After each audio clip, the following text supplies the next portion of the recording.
3 manila folders sat on the polished conference table. My hands wouldn't stop shaking as I stared at the papers inside.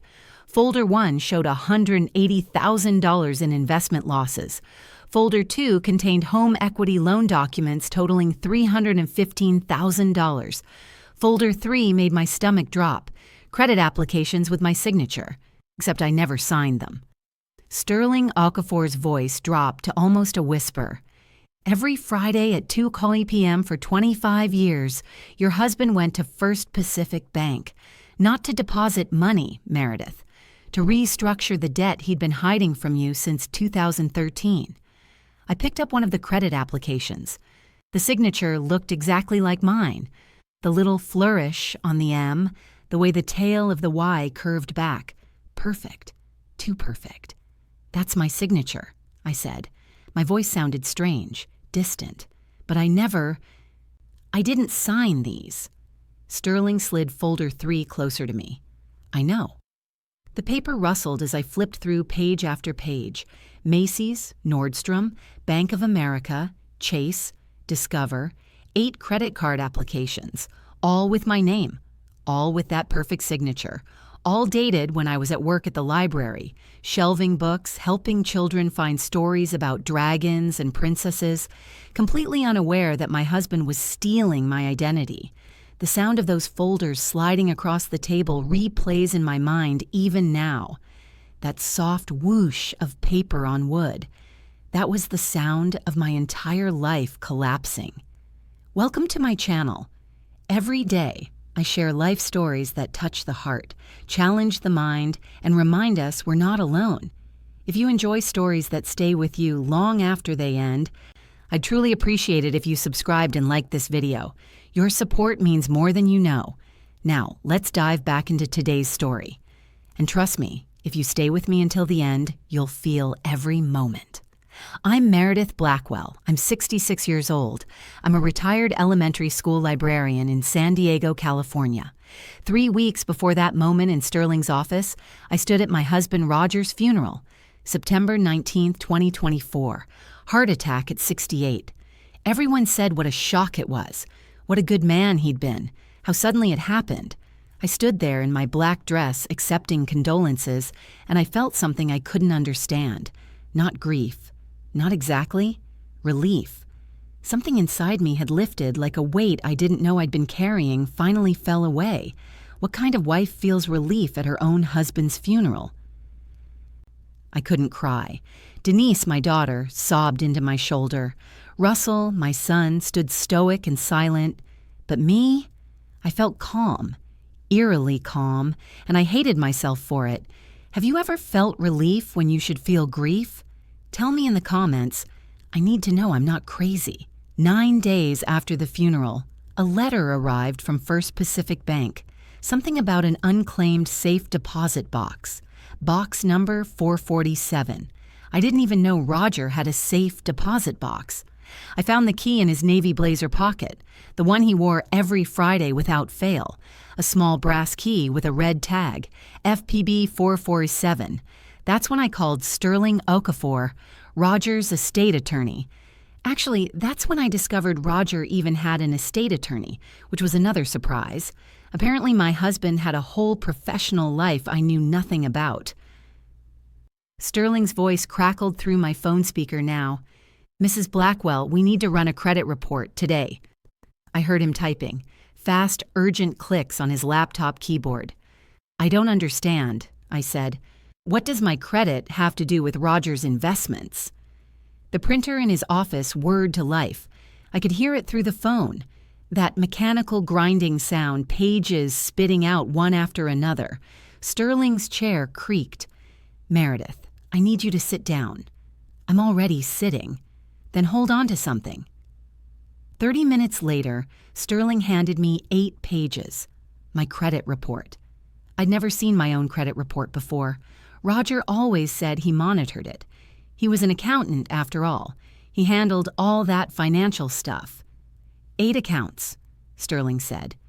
His voice tight and professional, but with an edge I couldn't place. Anger, maybe. Or pity.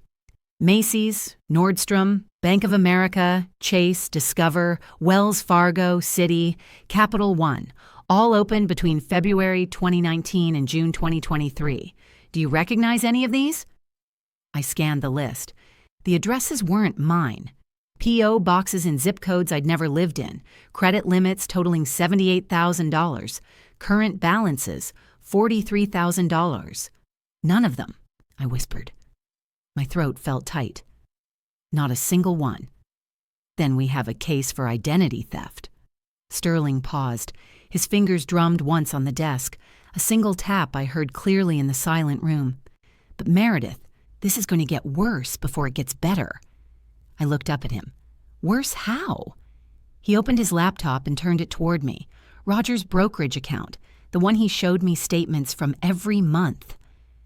The one that was supposed to have $340,000 for our retirement. Account balance, $0. Those statements he showed you, Sterling said, photoshopped. We found the editing software on his laptop. My hands started shaking again. I pressed them flat against my thighs to make them stop. The checking account has $67, I said. It wasn't a question. I already knew. I'd checked it that morning, standing in my kitchen, staring at the ATM receipt. Yes. And the house? Sterling pulled out folder 2. Home equity loans, 3 of them. August 2013, January 2016, May 2021, all with my forged signature. You're facing foreclosure, he said quietly. The bank sent a notice to Roger 3 days before he died. 60 days to pay $15,000 or they take the house. The house. The house where I'd raised Russell and Denise. The house where I'd lived for 24 years. The house I thought was paid off. This fraud destroyed decades of my life. Subscribe to hear how it ends. If you're still not subscribing, tell me in the comments. What's holding you back? The traffic noise from 12 stories below filtered through Sterling's window. Horns, engines, the normal sounds of a Friday afternoon in downtown San Diego. Everyone else's life continuing as usual while mine disintegrated. I'm 66 years old, I said. My voice sounded hollow. I'm on a fixed income. I can't pay $15,000. I can barely pay for groceries. I know. Sterling closed the folders carefully, like they might explode. That's why we're going to fight this, because you didn't sign those documents. Your husband committed fraud against you, against the banks. And we're going to prove it. I nodded, but I wasn't really hearing him anymore. My mind was stuck on one sentence. Every Friday at 2 p.m. for 25 years. 25 years. That's how long we'd been married. And every single Friday, Roger went to First Pacific Bank at exactly 2 p.m. I used to think it was sweet, responsible. My meticulous accountant husband managing our finances with precision and care. But he wasn't managing our finances. He was managing his lies. Let me take you back to the beginning. You need to understand who Roger was, or who I thought he was. Because for 25 years, I trusted him completely. Trusted the Friday bank visits, trusted the reassurances, trusted that he had it all under control. I was wrong. That evening, I sat alone in my kitchen. October 4th, 2024, 7:30 p.m. The house felt too quiet.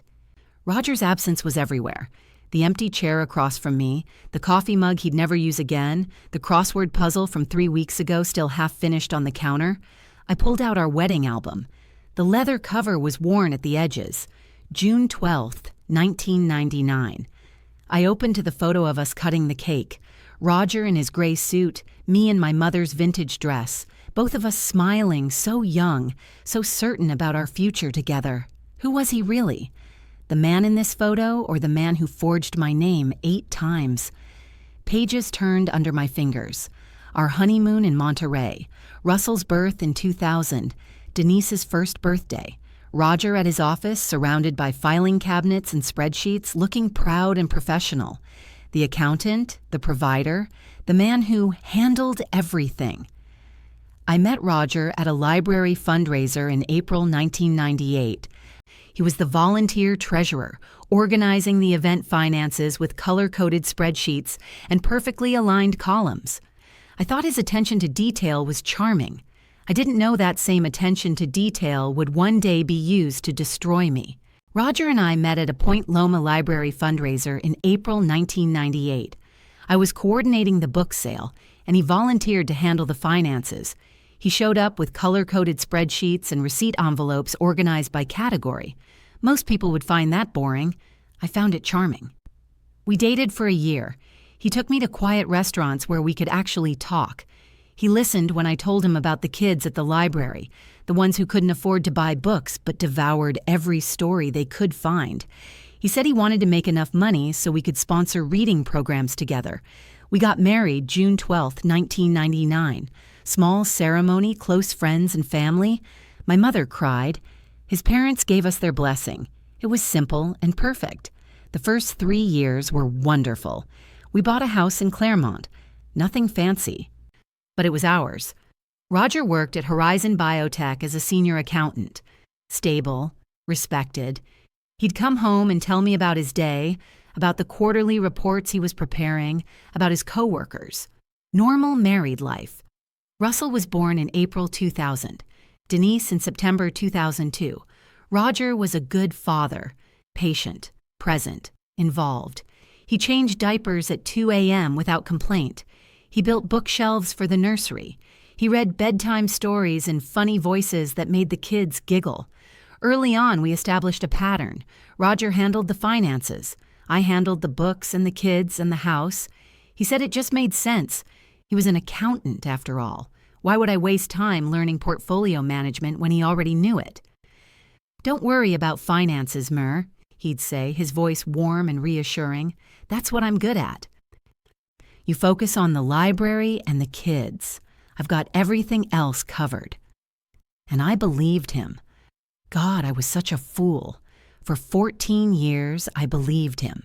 14 years of trust. 14 years of thinking we were building a secure future together. 14 years of Friday afternoons when he'd kiss me goodbye at 1:45 p.m. and say, "Bank run, be back in an hour." I thought he was depositing paychecks, making transfers, doing whatever responsible financial things accountants do. I never questioned it, never asked to see a statement, never wondered why he was so insistent about going alone every single Friday, like clockwork. And then, about 11 years ago in March 2013, something changed. Roger became different, not dramatically, not in ways I could point to and say, "That's wrong," just small shifts, subtle. He stopped showing me the retirement account statements he used to leave on the counter. When I asked about them in April 2013, he said, "You wouldn't understand the portfolio allocations, Mur. It's complicated financial stuff. Just trust me. We're on track." I trusted him. The Friday bank visits became sacred, untouchable. If I suggested running errands together on a Friday afternoon, he'd tense up. His voice would get tight. "I need to go to the bank, you know that. 2 p.m. every Friday. That's when I handle our accounts." "Can't you go Saturday?" I asked once. "No." Sharp, final, then softer. "The bank manager I work with is only there Fridays. Don't worry about it. I've got it covered." There it was again. "I've got it covered." The phrase that pacified me for years. In 2016, I asked to see our retirement accounts. I was 58. Retirement felt close enough to start planning. Roger sighed like I was being unreasonable, but he printed out statements. Brokerage accounts showing $180,000. IRAs showing $160,000. All properly diversified. I didn't know those statements were fake, photoshopped, created on the same computer where he played solitaire and checked sports scores. "See," he said, "we're fine. More than fine. Trust me, Mur. You don't need to worry." His voice was so calm, so certain. How could I not believe him? "You trust me, don't you?" he'd ask whenever I raised questions, and I did. That was the problem. I trusted him completely. Looking back, that's when the control really started. Not with yelling or threats, with competence, with confidence, with "Don't worry, I've got it covered," repeated so many times it became my internal mantra. I should have seen it. Every instinct was screaming something was wrong, but I ignored it. I told myself I was being paranoid. I told myself accountants know best. I told myself marriage means trust. I was wrong on all counts. That was 2013. It took me 11 years to discover the truth. 11 years of carefully constructed lies. 11 years of Friday afternoons at First Pacific Bank, restructuring debt, refinancing loans, desperately trying to fix mistakes that only got bigger. By the time Roger died September 19, 2024, he'd stolen my identity 8 times and left me $315,000 in debt. But I didn't know that yet.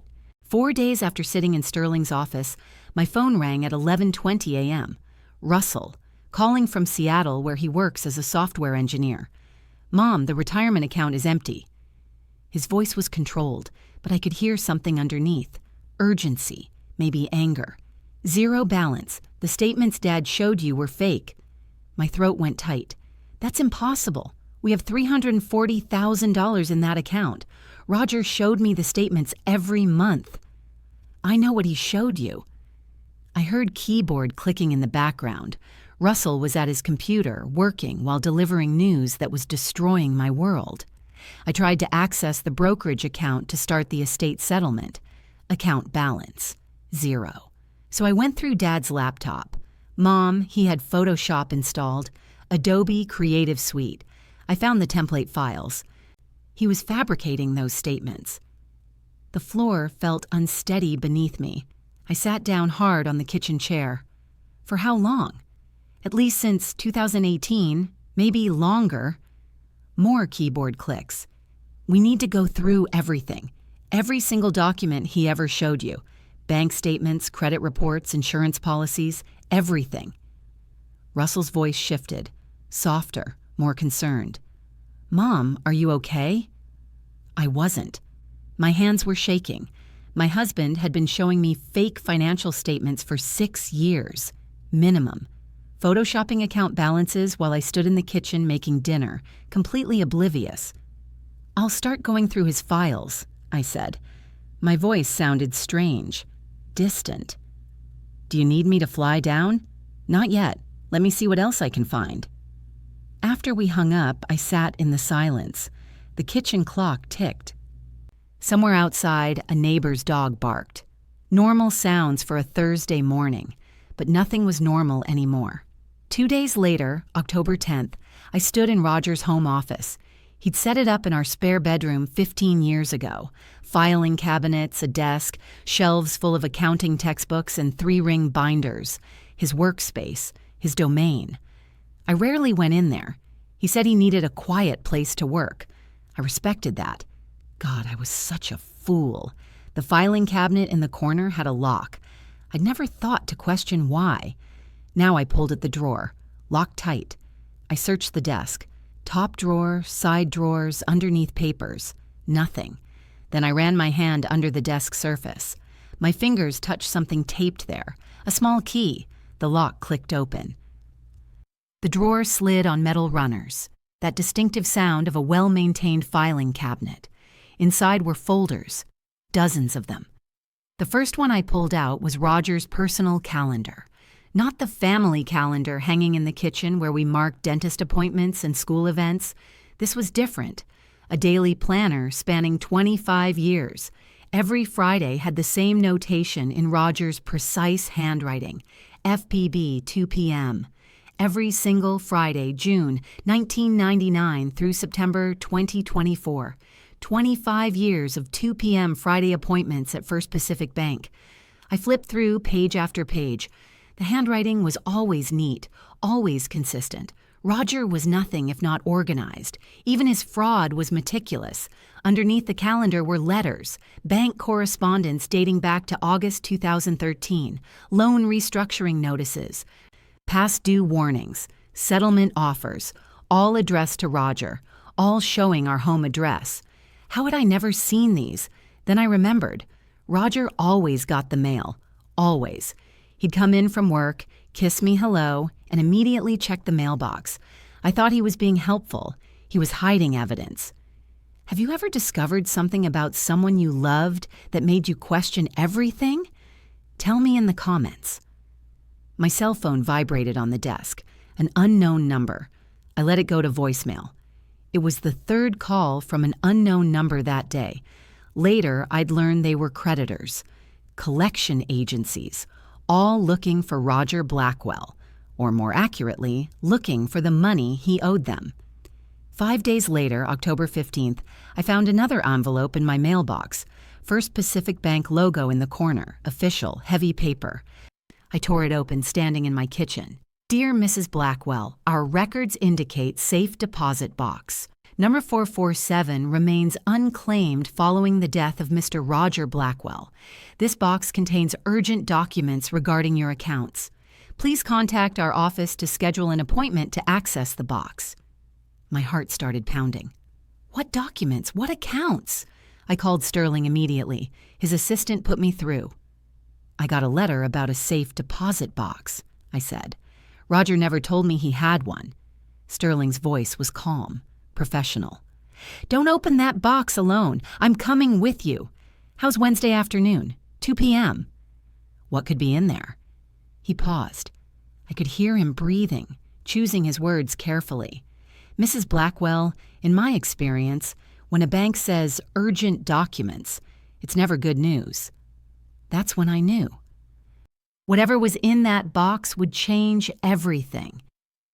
But before I could get to the bank, before I could open that box, things got worse. October 28th, 4:15 p.m. I was pulling weeds in the front garden when I heard the mail truck. The driver walked up my driveway holding a clipboard. Meredith Blackwell? Yes. I need a signature, certified mail. My hand shook as I signed. The envelope was thick. First Pacific Bank, Legal Services Division. I waited until the truck drove away before I opened it. Notice of default and intent to foreclose. The words blurred. I had to read it 3 times before it registered. 60 days to pay $315,000 or lose the house. The house where I'd lived for 24 years, where I brought Russell and Denise home from the hospital, where I taught them to ride bikes in the driveway and read bedtime stories in their rooms, where Roger and I planted rose bushes and painted the shutters blue and hosted neighborhood barbecues. The house I thought was paid off. Failure to remit payment within 60 days will result in foreclosure proceedings. The property located at... My voice cracked, reading my own address. I slid down the front door until I was sitting on the porch. My phone was buzzing. I pulled it out with shaking hands. Russell's name on the screen. Mom, don't panic, he said when I answered. We're going to fight this. Fight it with what? My voice came out too high, too tight. I have $67 in checking. How do I fight a bank demanding $315,000? Sterling is good. He'll figure something out. But I could hear the doubt in Russell's voice. He was trying to reassure me, but he didn't believe it any more than I did. After we hung up, I sat on my porch in the late afternoon sun. My phone kept buzzing. Unknown numbers. Over and over. I'd learn later those were the credit card companies, the collection agencies, all the debts Roger had created in my name, all coming due now that he was gone. I was about to lose everything. Subscribe to see how I fought back. If you're still not subscribing, tell me in the comments. What's holding you back? 8 days later, November 5th, I opened my mailbox to find 3 more envelopes. Legal size, official letterhead, law firms. I carried them inside and spread them on the kitchen counter. Lawsuit number 1, Macy's, $8,100 in unpaid charges. Account opened February 2019 in my name. Missed payments since September 2024 when Roger died. Lawsuit number 2, Nordstrom, $7,400. Account opened May 2019. Same story. Lawsuit number 3, Chase Bank, $12,100. Account opened November 2019. 8 credit cards total. 8 accounts I never opened. $43,000 in debt I didn't create. And now 3 lawsuits, all demanding immediate payment plus penalties and legal fees. I stood in my kitchen surrounded by lawsuit papers, foreclosure notices, and fraudulent credit card statements. My landline kept ringing, those robocalls from creditors. Every few minutes, another unknown number. This wasn't just about the house anymore. This was everything. My credit, my home, my financial security. All of it built on a foundation of lies that was now collapsing. My hands wouldn't stop shaking as I called Sterling again. "They're suing me for debts I didn't create," I said when he answered. "I know," Sterling said quietly. "I got copies of the lawsuits this morning. Meredith, I need you to not sign anything. Don't talk to any creditors. Don't admit to anything. Every single one of these accounts is fraud." "How do we prove that?" "We already are. The forensic handwriting analysis should be complete next week. Once we have that, we take it to court. Once we have that, next week." The lawsuits wanted answers now. The foreclosure gave me 60 days. Time was running out and I had no money to fight with. 2 days before the lawsuits arrived, on November 3rd, I made the mistake of calling my daughter. Denise answered on the third ring. Her voice was clipped. "Mom, I'm at work." "I know, honey, but I need to talk to you about Dad, about what we found." Silence. Then, "I don't want to talk about this." "Denise, Sterling wants to schedule a meeting to discuss the legal strategy. I need you there. You're part of this estate." "I'm not part of anything." Her voice got louder, sharp. "You're trying to make Dad into a villain when he spent his whole life taking care of us, taking care of you." My stomach dropped. "Honey, I have proof, forged signatures, fake account statements, his own confession letter." "Then you're misunderstanding it, or making it up." She was almost yelling now. "Dad would never commit fraud, never. He was an accountant, Mom. He was meticulous and responsible, and he loved us." "I know he loved us, but he also—" "Stop." The word came out like a slap. "Dad was perfect. Don't ruin his memory with this legal nonsense. You're going to humiliate our family." "I'm facing foreclosure," I said. My voice broke. "I'm going to lose the house. I need your support." "You're embarrassing his memory. You're dragging our family's name through the mud. I can't be part of this. If you keep saying Dad was a criminal, I'll never speak to you again." The line went dead. Dial tone. That long, hollow sound of disconnection. I stood in my kitchen holding the phone, listening to nothing. My daughter had chosen her dead father's lie over her living mother's truth. My daughter chose a dead man's lie over her living mother's truth. That hurt more than the fraud. Russell tried to fix it. November 5th. Same day the lawsuits arrived, he called Denise from Seattle. I wasn't on that call, but Russell told me about it later. His voice was tight with frustration.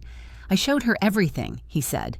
"The Photoshop files, the fake statements, the forensic analysis we're getting. She won't listen." "What did she say?" "That Dad was stressed. That maybe you forgot signing things. That he had a plan and I never understood him." Russell's voice got harder. "I told her you're facing homelessness at 66 because Dad committed fraud. You know what she said?" I waited. "If you keep saying Dad was a criminal, I'll never speak to either of you again." Then she blocked my number. My daughter, my Denise. The little girl who used to bring me dandelions from the backyard and read books curled up on my lap. Now she'd cut me off completely, all to protect the memory of a man who'd stolen from both of us. Later, I'd understand why. Later, when she confessed her own secret. But right then, all I knew was that I'd lost my daughter, along with everything else. 4 days after Denise blocked our numbers, I met with Roger's brother Lawrence at a coffee shop in North Park. November 10th, 10 a.m. Lawrence is 58, 2 years younger than Roger. They'd been close growing up. When Roger got sick, Lawrence visited him in the hospital. At the funeral, Lawrence gave a eulogy about his brilliant big brother. Now Lawrence sat across from me, stirring his coffee with unnecessary focus. "Did Roger ever mention financial problems to you?" I asked. Lawrence's hand stopped stirring. "Why would you ask that?" "Because I'm $315,000 in debt and facing foreclosure.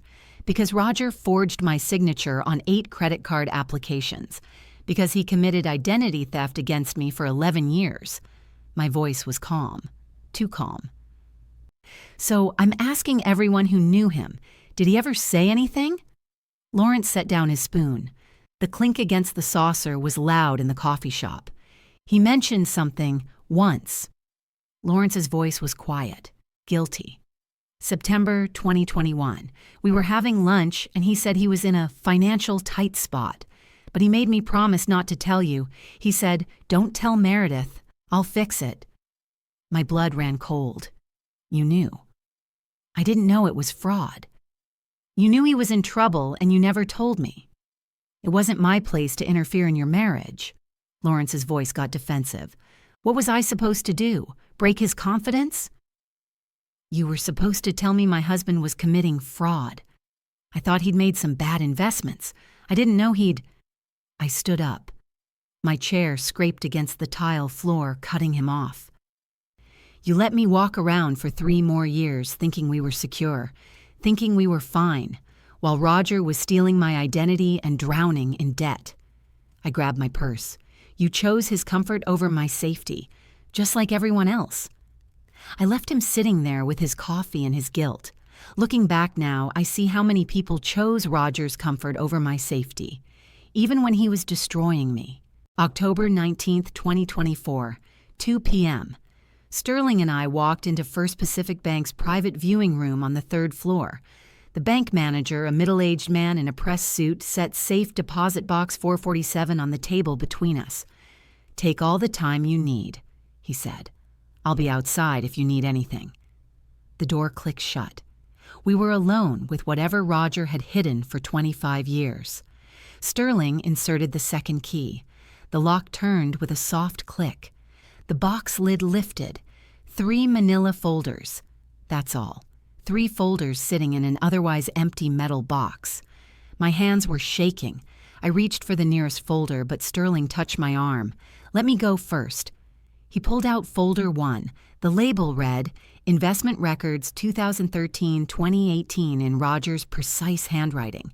Sterling opened it, flipped through the first few pages. His breathing changed, sharper, faster. "Mrs. Blackwell." His voice dropped. "These are catastrophic losses." My throat went dry. "How much?" He kept flipping pages, his finger tracing down columns of numbers, all in red, all negative. $180,000, between 2013 and 2018. The room tilted.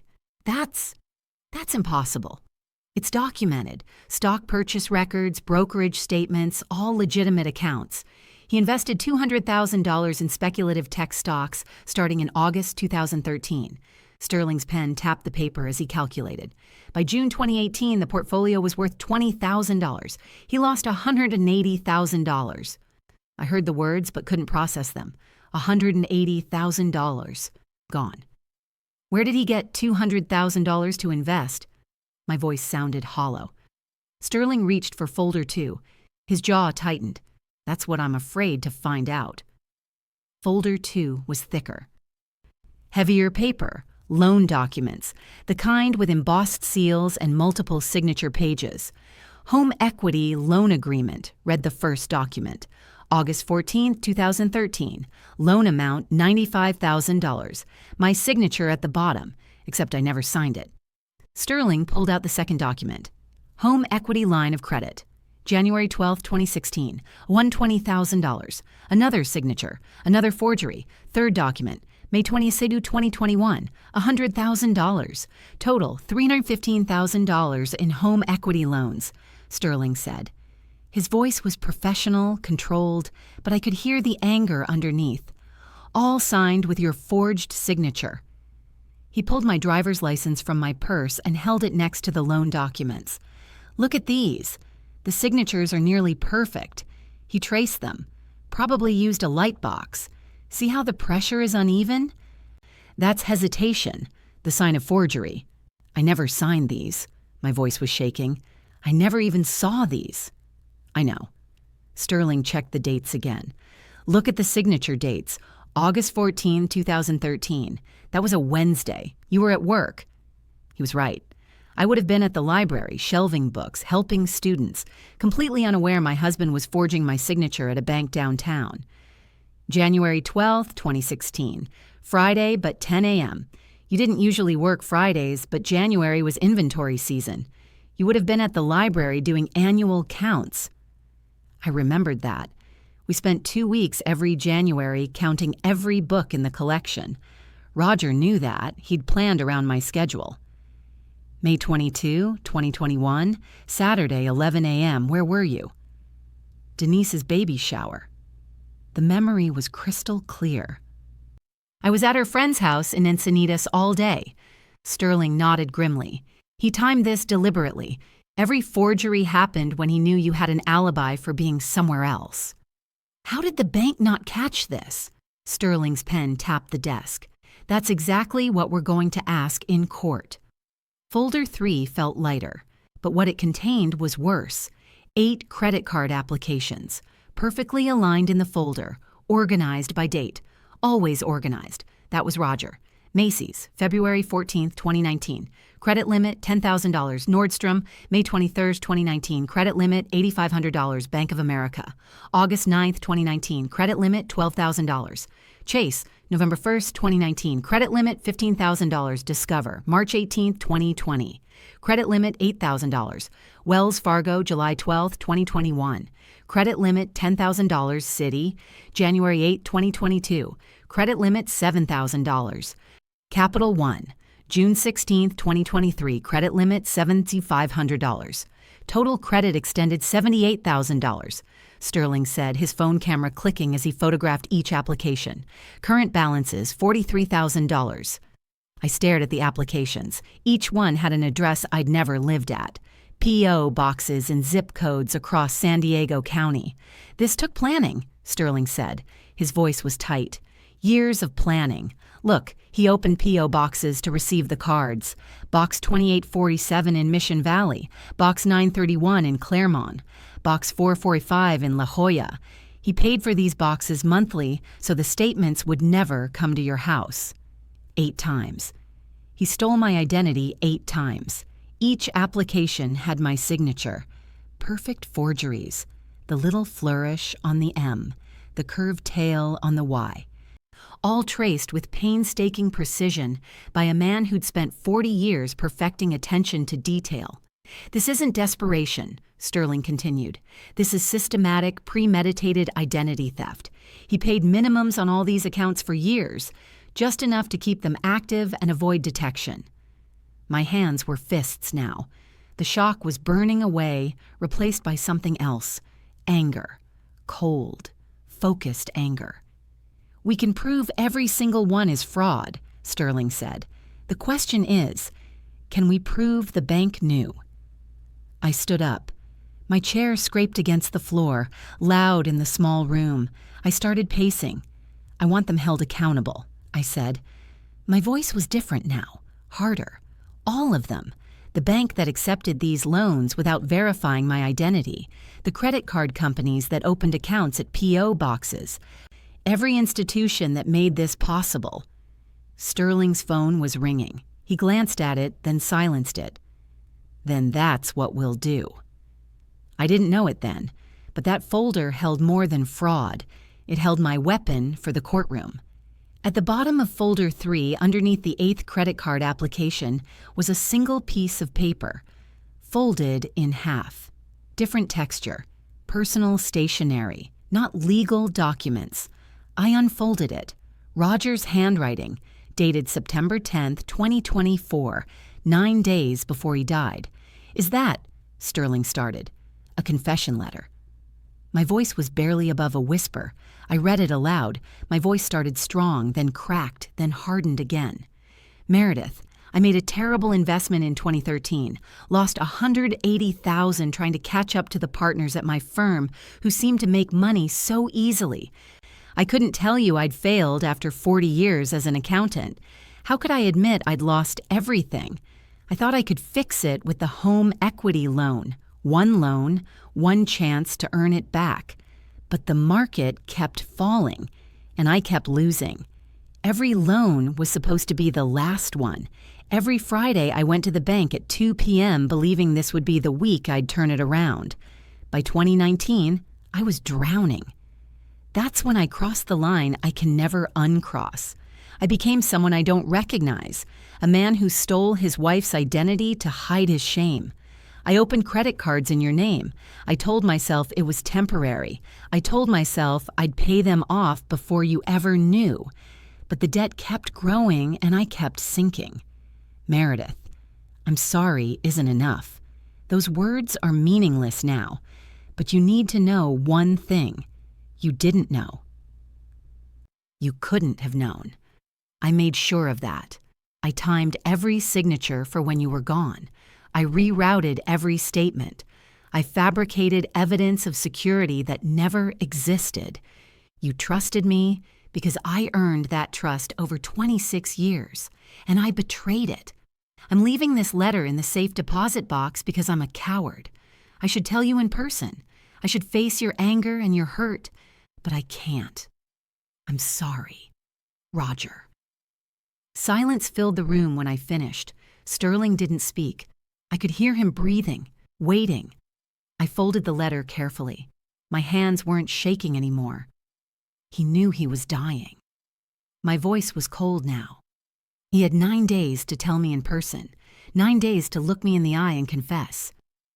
And he still chose a letter in a safe deposit box I might never have found. This letter proves you didn't consent, Sterling said quietly. It's your strongest piece of evidence.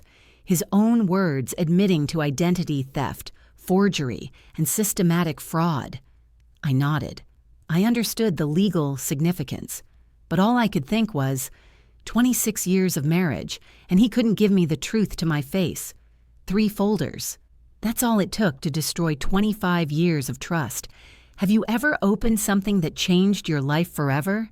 Tell me in the comments. 6 days later, October 25th, I sat in Sterling's office while he conferenced in a forensic handwriting analyst named Dr. Patricia Ramsey. Her voice came through the speakerphone, confident, professional, matter of fact. These signatures were traced using a lightbox or similar method, she said. The hesitation marks are consistent with forgery.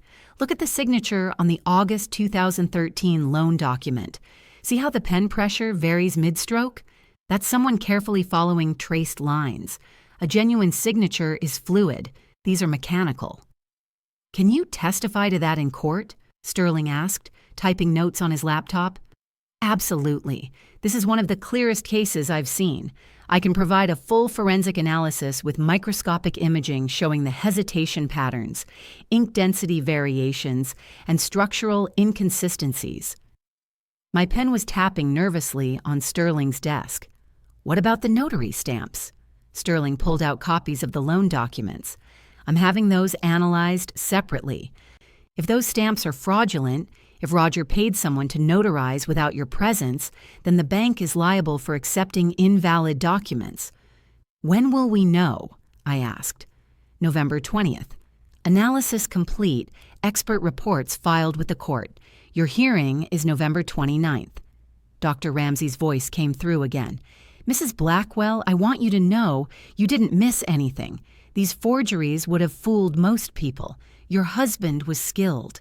Skilled. What a word for systematic betrayal. After the call ended, I sat in Sterling's office listening to his assistant's copy machine running in the background, the rhythmic sound of evidence being duplicated. Preparing for war. November 12, 2024, 4:45 p.m. Sterling and I rushed into San Diego Superior Court's filing office 15 minutes before the 5 p.m. deadline.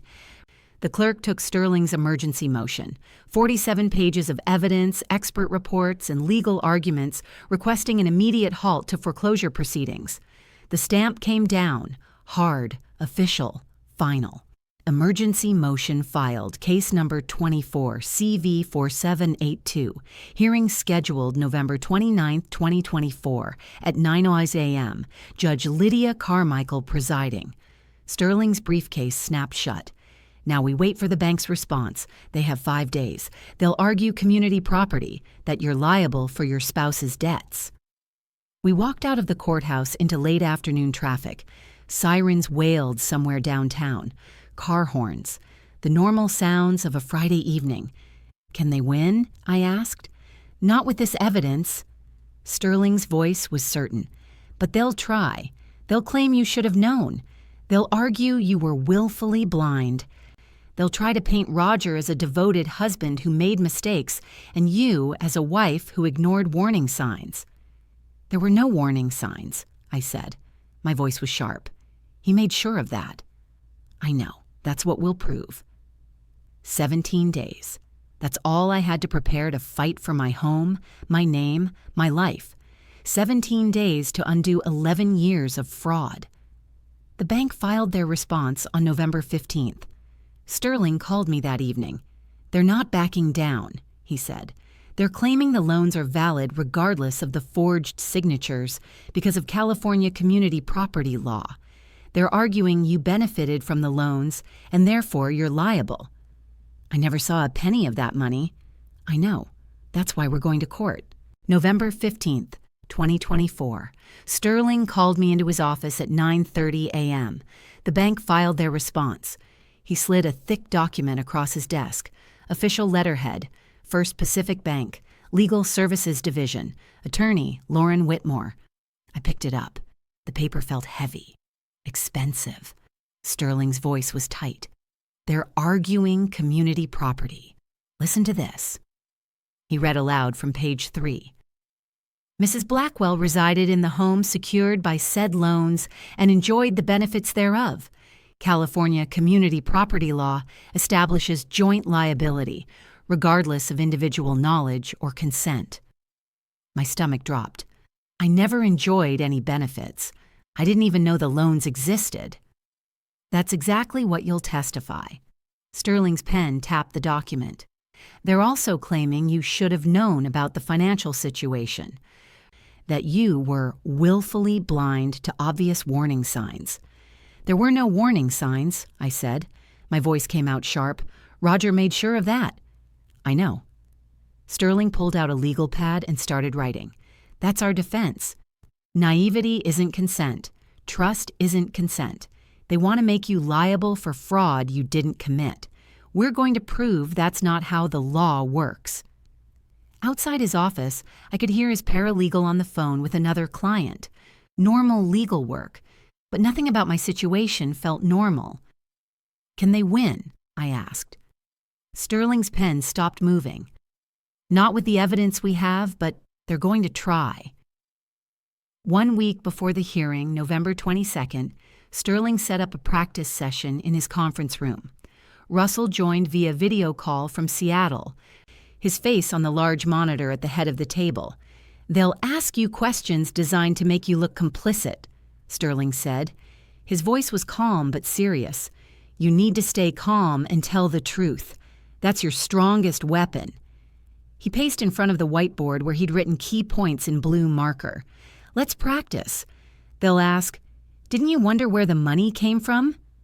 How do you answer? I took a breath. I trusted my husband. He was an accountant for 40 years. When I asked about finances, he told me everything was covered. Good. Now they'll say, you lived in that house. You benefited from those loans. Response? Living somewhere isn't consent to forge my signature. I didn't know those loans existed until after Roger died. Sterling nodded. Better. Keep that energy. What about when they say you should have looked at documents yourself? My hands were shaking. I pressed them flat on the conference table. I did look. Roger showed me statements every month. I didn't know they were fake. Russell's voice came through the speakers. Mom, you've got this. Just tell the truth. The evidence is on your side. The coffee pot in the corner gurgled, filling the silence. I could hear the echo in the conference room, my voice sounding stronger with each practice answer. They'll try to rattle you, Sterling continued. They'll ask why you never went to the bank yourself, why you never checked account balances, why you let him control everything. Because that's what we agreed to, I said. My voice was steady now. He handled finances. I handled the library and the kids. That was our arrangement for 26 years. Division of labor isn't a crime. Perfect. Sterling wrote that down. Say that exactly like that in court. We practiced for 2 more hours. Question after question, attack after attack. By the end, I was exhausted but ready.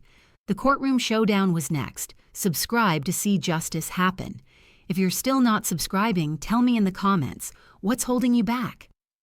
November 29th, 2024, 8:45 a.m. Sterling, Russell, and I walked through the security checkpoint at San Diego Superior Court. The courtroom was on the 4th floor, Department 14. Cold, fluorescent lights, wooden benches worn smooth by decades of people waiting for justice. The air conditioning hummed too loud. Russell whispered, "You okay, Mom?" "I have to be." At 8:50 a.m., the opposing side arrived. Lauren Whitmore wore a navy suit and carried a leather briefcase. 3 associates followed her, all carrying banker's boxes full of files. They sat up at their table without looking at us. At 8:58 a.m., the clerk entered. "All parties, please stand." The sound of people rising, clothing rustling, bench creaking. My heart was pounding so hard I could hear it in my ears. All rise. Department 14 of the San Diego Superior Court is now in session. The Honorable Judge Helena Carmichael presiding. Judge Carmichael entered, a woman in her early 60s with silver hair pulled back tight. Her black robe swished as she took her seat. The gavel tapped once. Sharp. Final. Please be seated. Case 24-CV-4782, Blackwell versus First Pacific Bank. Counsel, are you ready to proceed? Yes, Your Honor, Sterling said. Ready. Your Honor, Lauren Whitmore echoed. The court reporter's keyboard started clicking. My testimony was about to become permanent record. Sterling called Dr. Patricia Ramsey first. She walked to the witness stand in a gray suit, carrying a leather portfolio. The bailiff administered the oath. "Do you swear to tell the truth, the whole truth, and nothing but the truth?" "I do." Sterling stood. "Dr. Ramsey, please state your credentials for the court." "I'm a forensic document examiner with 23 years of experience. I've testified as an expert witness in over 200 cases involving signature forgery." "Have you examined the loan documents in this case?" "Yes, all 3 home equity loans and 8 credit card applications." Sterling handed her a folder. "Are these signatures genuine?" Dr. Ramsey opened the folder and spread the documents across the witness stand rail. "No, these 8 signatures were traced forgeries. You can see the hesitation marks here and here." She pointed with a pen. "Real signatures have natural variation in pressure and speed. These are too perfect, too consistent." "How certain are you?" "I'm willing to testify under oath, and I am, that these are forged with 100% certainty." The courtroom was utterly silent. Even the air conditioning seemed quieter. Lauren Whitmore stood for cross-examination. "But Mrs. Blackwell could have signed these and forgotten, correct?" Dr. Ramsey's voice didn't waver. "No. If you look at page 4 of my report, the stroke patterns are inconsistent with natural signing. These were traced using a lightbox or similar device. Additionally, I analyzed the notary's seals. 3 of them are fraudulent, purchased online from a vendor we've traced." Lauren Whitmore's voice got tighter. "But you can't prove Mrs. Blackwell didn't give verbal consent." "I'm not testifying about consent. I'm testifying about forgery. These signatures are fake." Judge Carmichael's pen scratched across her notepad. "The court finds Dr. Ramsey's testimony credible and persuasive. You may step down." I exhaled for what felt like the first time in 10 minutes. Sterling stood again.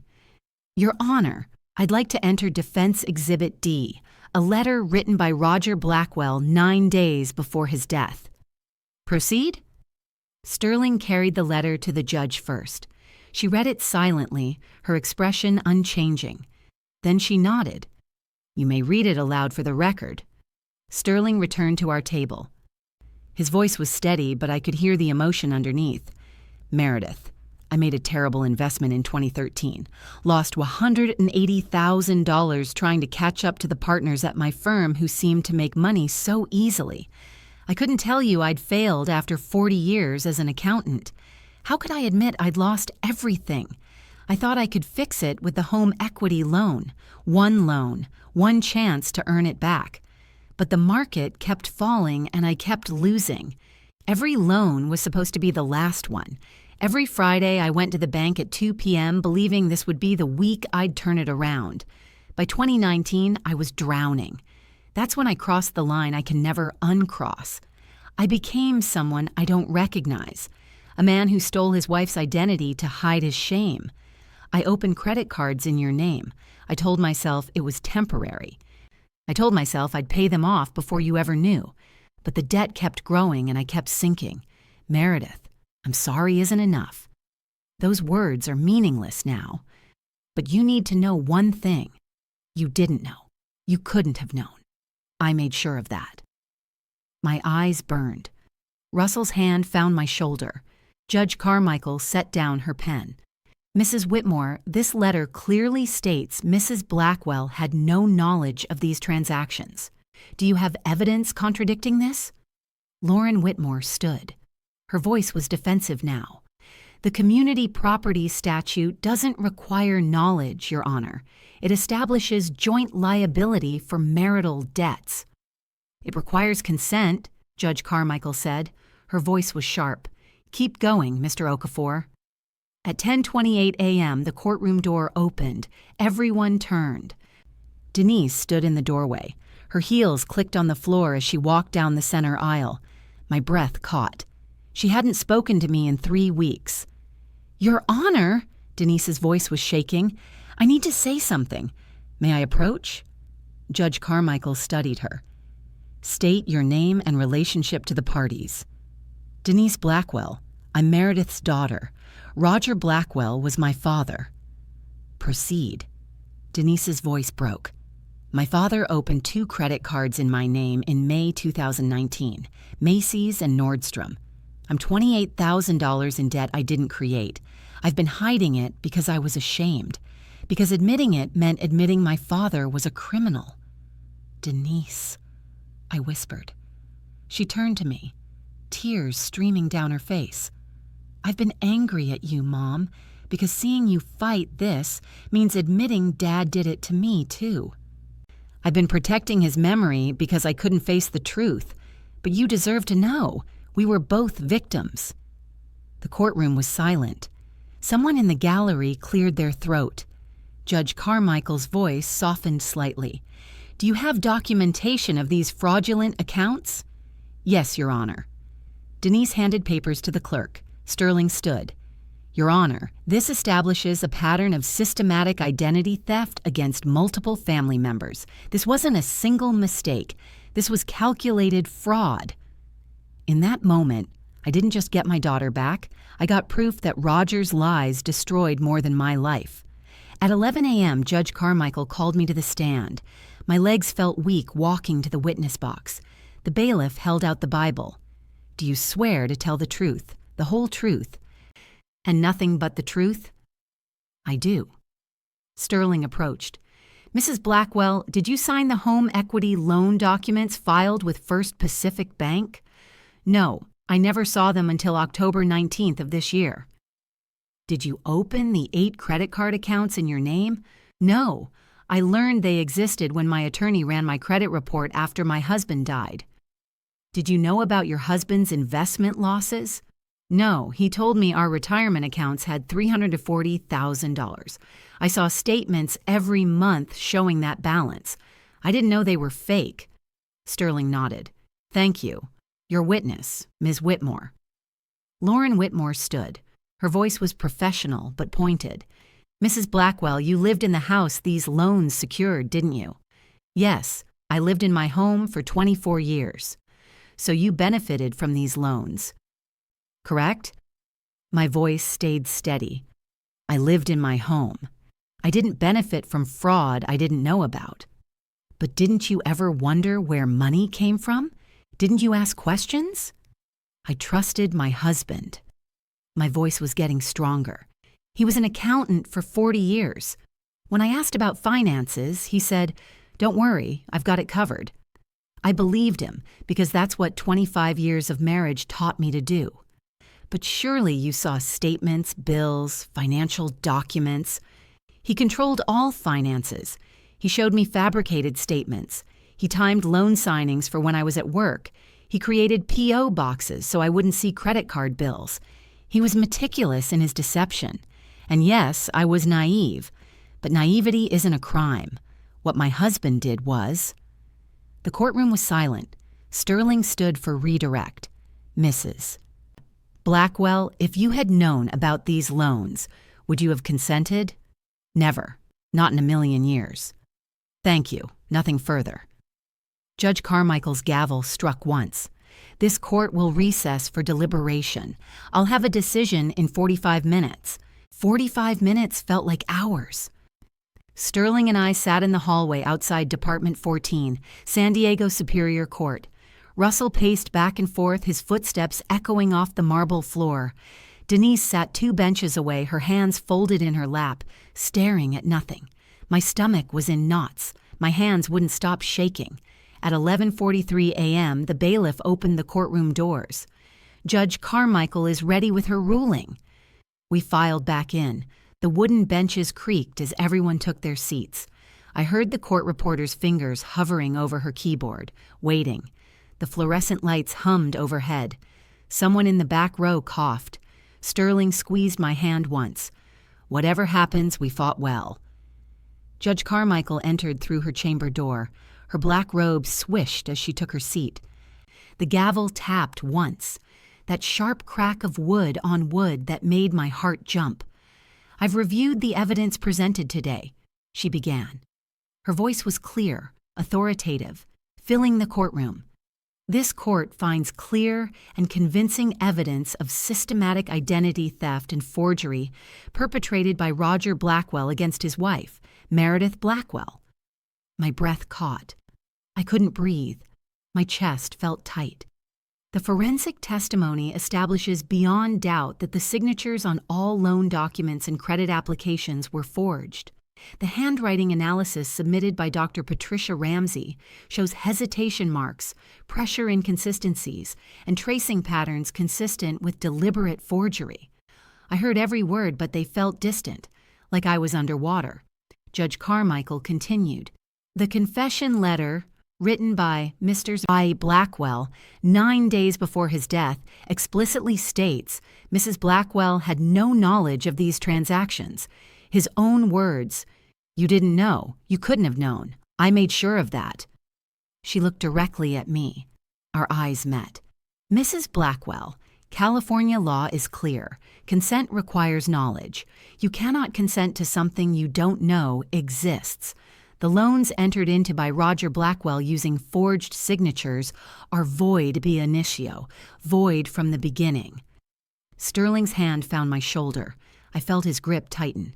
First Pacific Bank is hereby ordered to remove all liens against the property located at 4782 Claremont Mesa Boulevard. The bank is further ordered to restore Mrs. Blackwell's credit to its status prior to the fraudulent activity, effective immediately.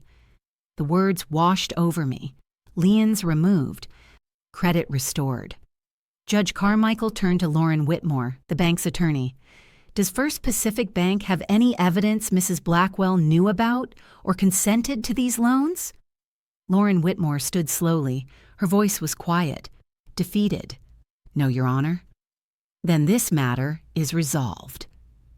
The judge's gavel struck, louder this time. Final. Furthermore, this court will refer this case to the District Attorney's Office for investigation into potential criminal violations by First Pacific Bank for accepting loan applications without proper identity verification in violation of California Financial Code, Section 1735. My heart was pounding. I could hear it in my ears. Judge Carmichael's voice softened slightly. "Mrs. Blackwell, I'm deeply sorry for what you've endured. This court finds you were the victim of financial abuse and identity theft spanning 11 years. You are not liable for any of these debts. The house is yours, free and clear." The gavel struck again, that final crack. "This court is adjourned." My legs gave out. Russell caught me before I hit the floor, his arms wrapped around me, holding me up. Sterling's voice was in my ear, tight with emotion. "You did it. You won." I was crying. Hard, ugly sobs I couldn't control. My whole body was shaking. I won. But what did I win? My marriage was a lie. 25 years of lies. "You won your life back," Russell said, his own voice breaking. "You won your house, your credit, your name." "That's everything, Mom. That's everything." Behind me, I heard Whitmore's briefcase snap shut, the bank's legal team filing out quickly, avoiding eye contact. They'd lost. Completely. Sterling packed up his folders, his movements precise and controlled, but I saw his hands shaking slightly. "Meredith, you just set legal precedent. Other victims can use this case now. Your courage just helped thousands of people." I nodded, but I couldn't speak. I just kept crying. In the courthouse hallway, Sterling went to file paperwork with the clerk's office. Russell was on his phone, calling someone, probably his boss, explaining why he'd missed work all week. I stood alone near the elevators, trying to collect myself. My face was wet. I didn't have tissues. I wiped my eyes with the back of my hand like a child. Then I heard footsteps, slow, hesitant. Denise. She stopped 3 feet away from me. Her face was red, puffy from crying. Her voice was so small I almost didn't hear it. "Mom." I turned to face her fully, waiting. "Mom, I'm so sorry." Her voice cracked. "I'm sorry I didn't believe you. I'm sorry I said those horrible things. I'm sorry I wasn't there when you needed me." Tears were streaming down her face now. "You were right. About everything. And I was so cruel to you. I called you a liar when you were the only one telling the truth." My throat was so tight I couldn't speak. I just opened my arms. "I don't deserve," Denise started. "Come here," I whispered. She collapsed into me. We both sank down right there in the courthouse hallway, sitting on the cold marble floor, holding each other and crying, not for Roger, but for the years we'd lost to his lies. "I was so angry at myself," Denise sobbed against my shoulder. Her whole body was shaking. "I was so angry for being fooled, for being the stupid daughter who didn't see what he was doing. If I kept defending Dad, if I could just keep pretending he was perfect, then I didn't have to face how blind I was."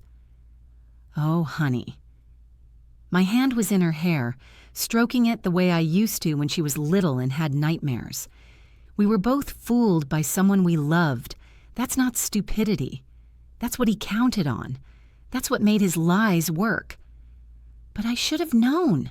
Her voice was muffled, desperate. "I'm his daughter. How did I not see it?" "Because he was your father. Because you loved him. Because he was good at lying." I pulled back to look at her face.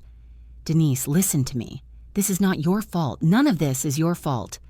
She was crying so hard she could barely breathe. "I abandoned you. You were losing everything, and I abandoned you because I was too weak to face the truth." "You're here now," I said firmly. "That's what matters." Russell appeared beside us. He slid down the wall to sit with us, his arms wrapping around both of us. People walked past, lawyers in suits, court staff with clipboards, but we didn't care. We sat there on the courthouse floor, the three of us, holding each other.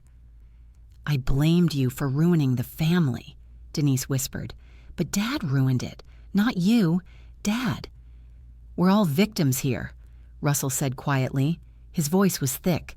"All three of us. Dad lied to all of us. He manipulated all of us." I nodded.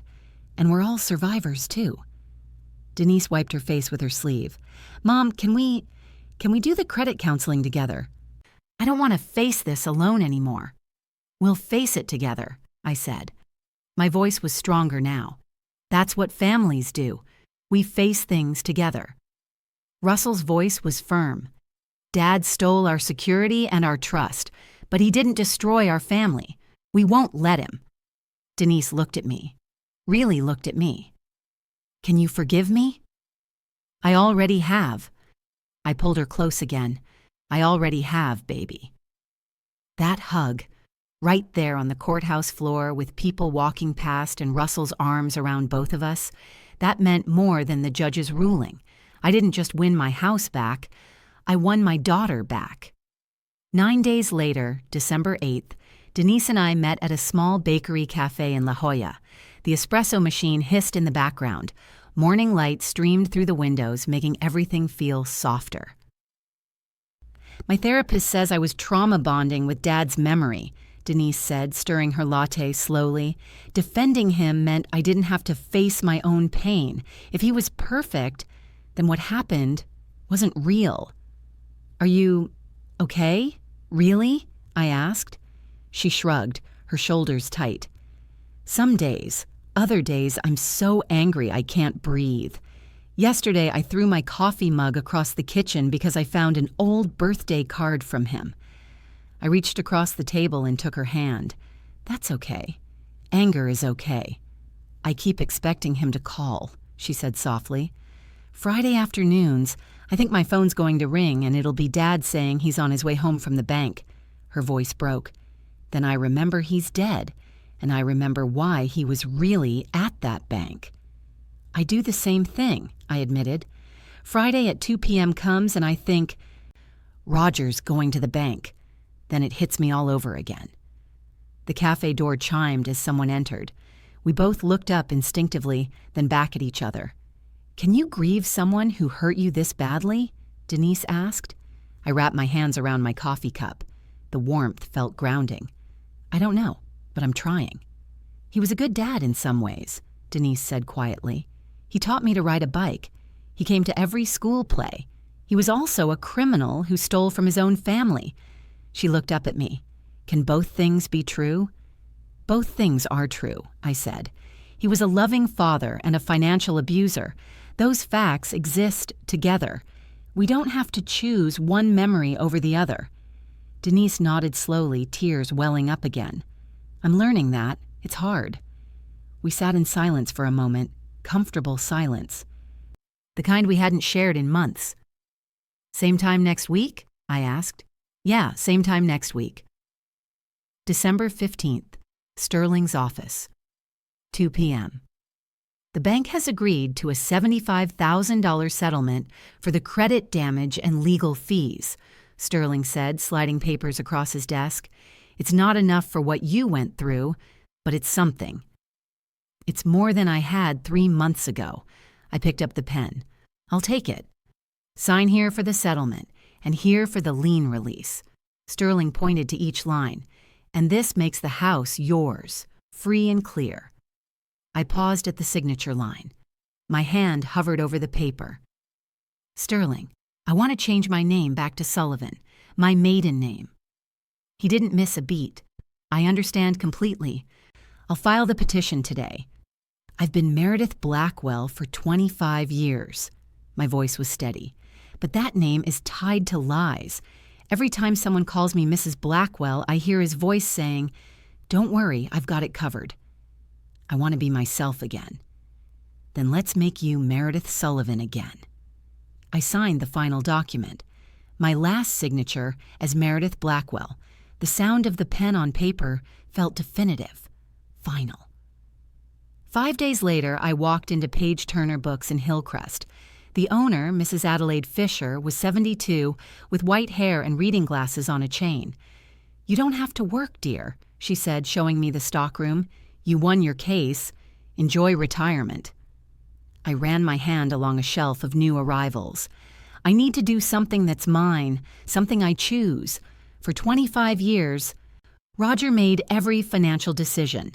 This job? This is mine. Mrs. Fisher smiled. "Well, you're wonderful with customers, and Lord knows I need help with inventory." 2 weeks later, I attended my first financial literacy support group. 10 people sitting in a circle at the community center. Coffee cups, folding chairs, stories of survival. A woman named Patricia asked, "How did you find the strength to fight?" "I didn't have a choice," I said. "It was fight or lose everything, but I learned something important. Naivety isn't weakness, and asking for help isn't failure." December 20th, evening. I stood on my balcony watching the sunset over San Diego. The house was quiet. Mine. Fully mine. Wind chimes tinkled in the breeze. Distant traffic hummed. A neighbor's dog barked, the sounds of life continuing. Roger was a good father. He taught Russell to change a tire. He stayed up all night with Denise when she had croup. He remembered anniversaries and birthdays. He was also a man who committed fraud against me for 11 years, who stole my identity 8 times, who left me drowning in debt while he died with secrets intact. Both things are true. I can grieve the marriage I thought I had while acknowledging the reality of what it was. I can miss the man I believed he was while being furious at the man he actually was. The hardest part isn't the money. It's accepting I was deliberately kept in the dark by someone who claimed to love me. But I'm 66, and I'm rebuilding. Not the life I planned, but a life that's fully mine. A life where I make the decisions, where I see the bank statements, where I control my own future. If you're facing something similar, trust that feeling in your gut. Ask questions. Look at the documents. Don't let trust become a weapon someone uses against you. If you're experiencing financial control masked as protection, please get help. Talk to a lawyer. Run your own credit report. Check your accounts. My story isn't unique. Financial abuse happens to thousands of people every year. It happens to educated people, successful people, people who thought they were in healthy marriages. Don't let it happen to you, because I was naive. But naivety isn't consent, and neither is love. Thank you so much for watching till the end. If you enjoyed this story, please subscribe and turn on the notification bell so you won't miss the next one. Drop your country flag and location in the comments. I'd love to know where you're watching from. And if you're still not subscribed, seriously, what's stopping you? Your feedback means a lot and helps me improve every story.